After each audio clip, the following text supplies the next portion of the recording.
Hai, saya Rizaldi Parani. Saya adalah salah satu pengajar pada jurusan Ilmu Komunikasi FISIP UPH.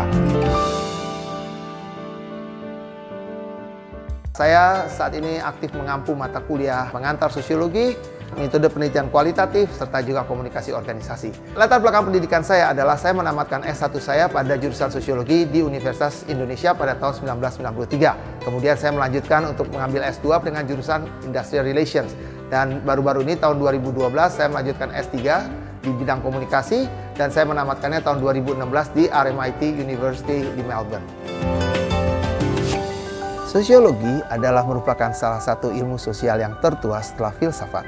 Kajian sosiologi dalam hal ini cukup menarik karena kita lihat dalam kehidupan manusia dalam aktivitas yang harus dilakukan oleh setiap manusia dalam hubungannya dengan manusia dan manusia lainnya.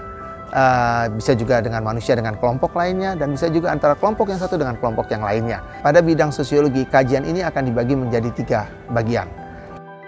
Pertama ada kita belajar mengenai sosiologi mikro, yang kedua kita belajar mengenai sosiologi meso, dan yang ketiga kita belajar mengenai sosiologi makro. Pada sosiologi mikro kita akan belajar bagaimana seseorang itu bisa membentuk dirinya dan bagaimana seseorang itu bisa berpartisipasi aktif dalam lingkungan sosialnya. Dan ini juga termasuk dengan proses-proses dari awal tahap pembelajaran yang dialami oleh seseorang yang mana kita kenal dengan konsep sosialisasi.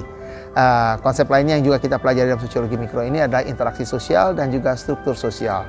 Interaksi sosial lebih mengupas pada bagaimana hubungan antara individu yang satu dengan individu yang lainnya, sementara pada struktur sosial kita akan bicara mengenai pola hubungan yang dibangun antara satu individu dengan individu lainnya.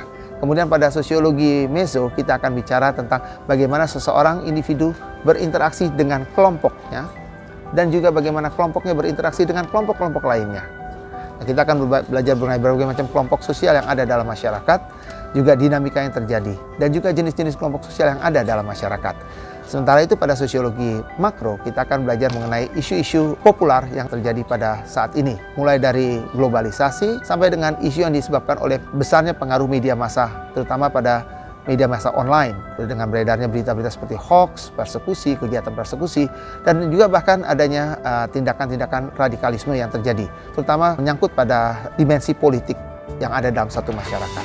Saya Rizaldi Parani, selamat datang pada mata kuliah pengantar sosiologi.